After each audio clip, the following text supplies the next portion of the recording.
कडाक्याच्या थंडीमध्ये रात्री 2 वाजता आम्ही खांडस गावामधनं पदरगडकडे जाण्यासाठी सुरुवात केली. मध्ये गणेश घाटामध्ये लागणारं गणेश मंदिर, त्या गणेश मंदिरापाशी आम्ही 5 मिनटं थांबून पुढे जी विहीर आहे जिथे आम्हाला थांबायचं होतं किंवा जिथं आम्हाला विश्रांती घ्यायची होती, त्या ठिकाणी आम्ही 3:30 वाजता पोचलो. खूप कडाक्याची थंडी होती. आम्हाला कल्पनाही नव्हती की एवढी थंडी त्या ठिकाणी असेल. त्या ठिकाणी शेकोटी पेटून आम्ही थोडंसं आराम केला. जय शिवराय मित्रांनो, शिवजन्मभूमी ट्रेकर्स यूट्यूब चॅनलमध्ये आपलं सर्वांचं सहर्ष स्वागत. आज आपण आलेलो आहोत किल्ले पदरगड, भीमाशंकर अभयारण्यामध्ये असलेला पदरगड किल्ला. आणि आज नुसती भटकंती नाही आहे, नुसतं किल्ला पाहणं नाही आहे, तर दुर्ग संवर्धनाचं देखील या ठिकाणी काम होणार आहे. त्यासाठी आम्ही जवळपास 25 लोक या ठिकाणी आज आलेलो आहोत. पहाटे 3:30 वाजता आम्ही या ठिकाणी पोचलेलो आहोत. म्हणजे इथे जे विहीर आहे, अजून पॉईंट आहे माझ्या पाठीमागं आपण बघत आहोत, त्या विहिरीजवळ आम्ही या ठिकाणी येऊन आराम करून आता चहा व नाश्ता करून किल्ल्याकडे प्रस्थान करत आहोत. किल्ल्यावरती काय काम करत आहोत आपण व्हिडिओ शेवटपर्यंत पाहत राहा. सह्याद्री प्रतिष्ठानमार्फत या ठिकाणी लावलेला फलक, सूचना फलक, आणि या फलकापासून आपण सरळ पुढे आलो तर एक रस्ता जातो भीमाशंकरला आणि दुसरा रस्ता जातो पदरगडकडे. आता आपण या ठिकाणी पुढे जाऊन उजव्या बाजूला वळल्यानंतर तो रस्ता आपला पदरगडकडे घेऊन जातो व सरळ जाणारा हा रस्ता आपल्या भीमाशंकरकडे घेऊन जातो. पुढे गेल्यानंतर पदरवाडी आहे व तिथून पुढे भीमाशंकरला जाण्यासाठी रस्ता आहे. मागील ऑगस्ट महिन्यामध्ये 15 ऑगस्ट या दिवशी मी याच ग्रुपसोबत, सह्याद्री सफर या ग्रुपसोबत भीमाशंकर ट्रेक केलेला आहे. खूप छान असा अनुभव होता. आणि आज पदरगड संवर्धन मोहीम आहे. वरती ज्या पाण्याच्या टाक्या आहेत, त्या पाण्याच्या टाक्यांमधला कचरा किंवा माती, गाळ काढून ते टाके स्वच्छ करण्याचं काम आम्ही या ठिकाणी करणार आहोत.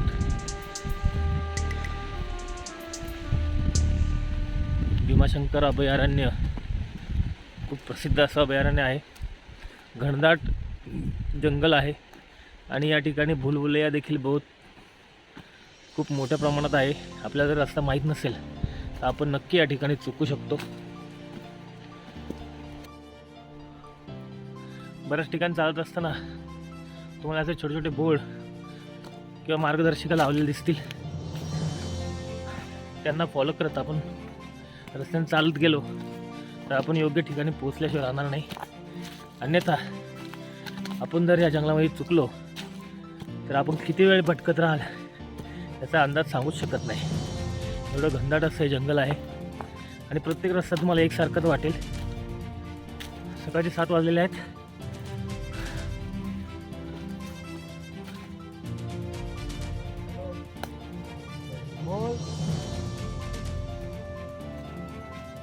मुंबईवरून तुम्ही पदरगडला जर जाणार असाल तर तुम्हाला कर्जत या स्टेशनला उतरावे लागते आणि त्या कर्जत स्टेशनवरनं तुम्हाला खांडस या गावाला पोचावे लागते. जवळपास 14 किलोमीटर अंतर असणारं खांडस ते कर्जत स्टेशन हे तुम्हाला प्रायव्हेट रिक्षाने किंवा बसने सुद्धा या ठिकाणी जाण्याची सोय आहे. नंतर खांडस गावामधनं तुमचा पदरगडचा मुख्य ट्रेक चालू होतो.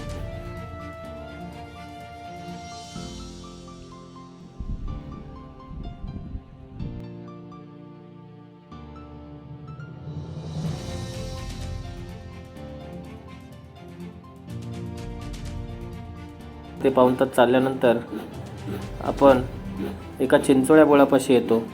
4 फूट लांब, 2 फूट रुंद व 10 फूट उंच असलेल्या या बोळाची दुसरी बाजू बंद आहे. तसंच वरून पडलेल्या दगडांमुळे किंवा ढासळलेल्या दरडीमुळे याचे छतही बंद झालेले आहे. म्हणजे वरून या ठिकाणी पूर्णपणे बंद आहे ती जागा. हा चिमणी पॉईंट आहे आणि एकदम कंजेस्टेड जागा आहे. एकदम फक्त एक माणूस उभा राहू शकतो एवढी जागा या ठिकाणी आहे. आणि त्याच जागेमधनं आपलं व्यवस्थितरित्या वरती जायचं आहे चिमणी क्लाइम्बिंग करून. नवीन असेल तर नक्की त्रास होईल, परंतु अनुभव असेल तर फारसा अवघड नाही आहे. थोडासा पॅच अवघड आहे. फक्त माणूस उभा राहू शकतो एवढीच त्या ठिकाणी जागा आहे. चिमणी क्लाइम्बिंग तंत्राचा वापर करून म्हणजे पाठ व पाय एकाच वेळी भिंतीवर रोवून वर चढणे याला चिमणी क्लाइम्बिंग असे म्हणतात। आणि या तंत्राचा वापर करून आपल्याला वरती जावे लागते। या ठिकाणी वरच्या बाजूला एक बोल्ट मारलेला आहे। जर आपल्याकडे रोप असेल तर त्यामध्ये रोप लावून आपण या ठिकाणाहून वरती जाऊ शकतो। हा कठीण टप्पा पार केल्यावर लगेचच एक कातळ टप्पा आहे। हा 15 फुटाचा टप्पा आहे। दोर लावल्याशिवाय आपण या ठिकाणी जाऊ शकत नाही। त्यासाठी वरच्या बाजूला एक बोल्ट मारलेला आहे। त्यानंतर आपण गडमाथ्याला लागून असलेल्या डोंगराला वळसा घालून गडमाथा व डोंगर यामधील खिंडीत येऊन पोहोचतो।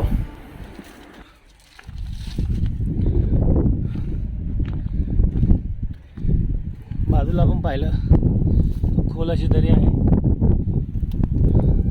आणि उभा असलेला सुळक्याच्या बाजूने सुळक्याला वळसा घालून आपल्या पुढे जावं लागतं किल्ल्याकडे। उजव्या बाजूला कातळात कोरलेली मोठी गुहा पाहायला मिळते।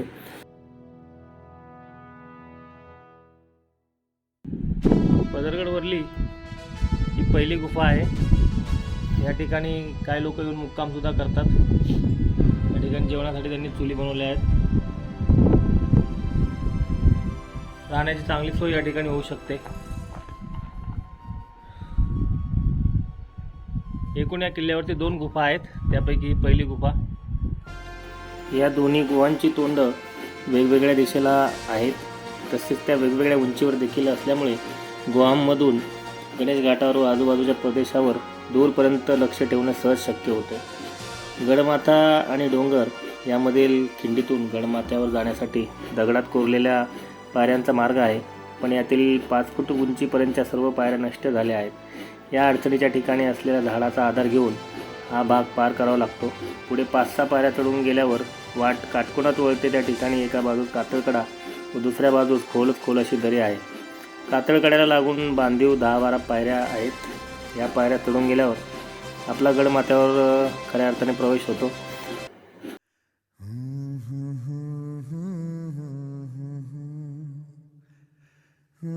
मोहिमेसाठी आणलेल्या अवजारांची पूजा करून आम्ही कामास सुरुवात केली। पूर्णपणे ही टाकी मातीने गाडलेली होती।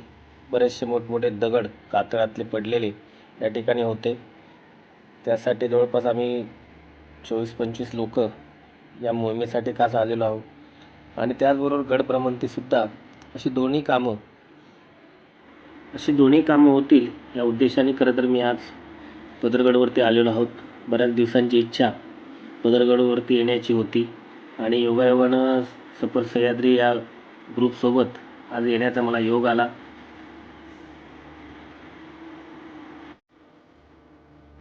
जगावं त्या गडकोटांसाठी, त्यांच्या संवर्धनासाठी आणि आपला तो अतुलनीय पराक्रमी वारसा जपण्यासाठी।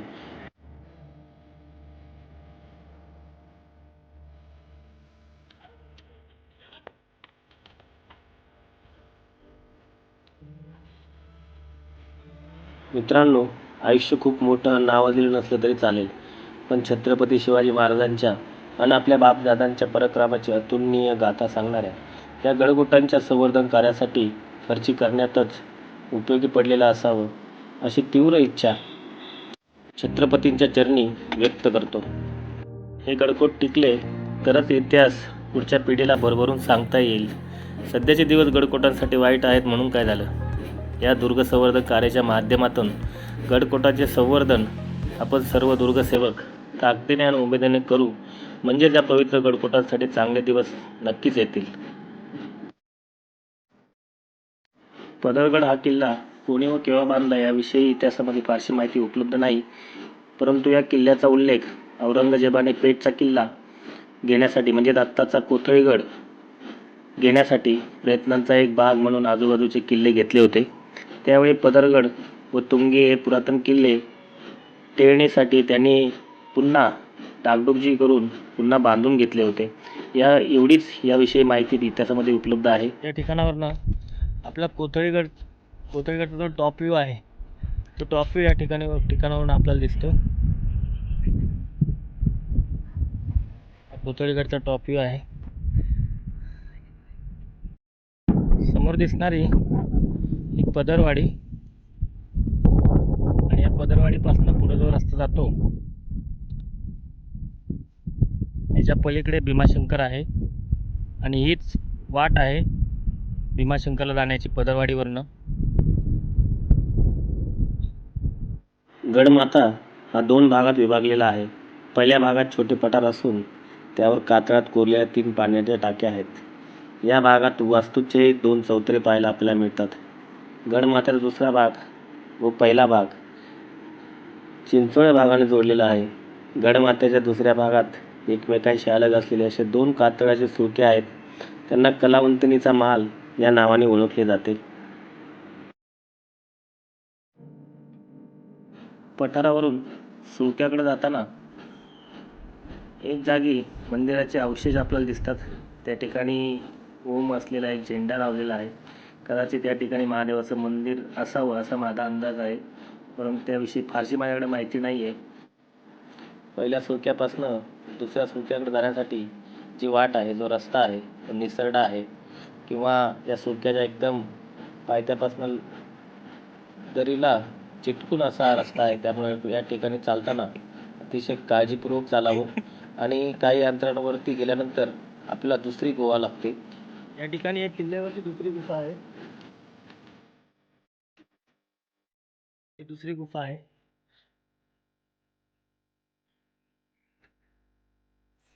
ही एक किल्ल्यावरची दुसरी गुफा आहे. इथे राहण्याची सुद्धा व्यवस्था होऊ शकते. बरेचसे लोक येतात या ठिकाणी. याकडे पाहू शकता स्वयंपाक बनवण्यासाठी या ठिकाणी चूल बनवलेली होती.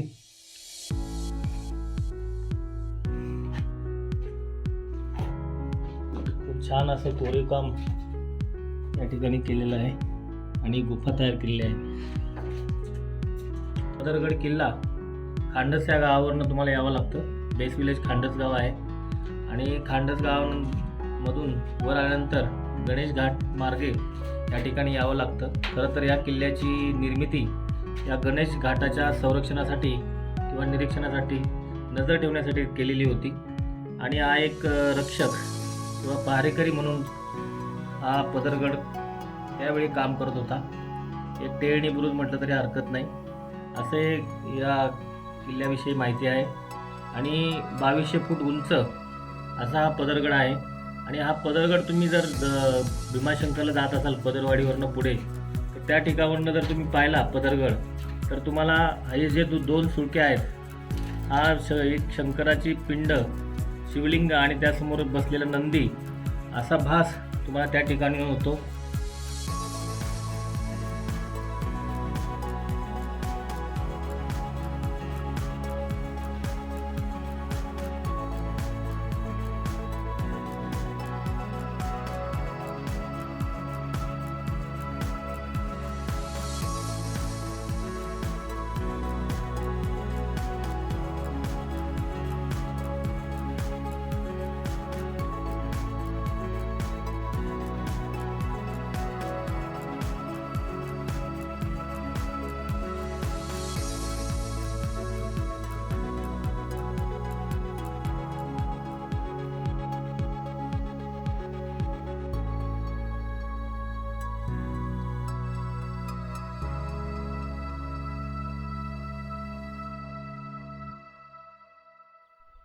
आता दुपारचे 2 वाजलेले आहेत.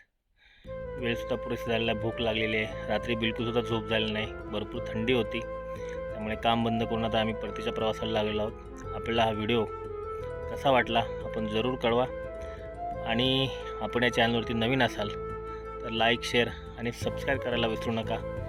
जय हिंद, जय महाराष्ट्र.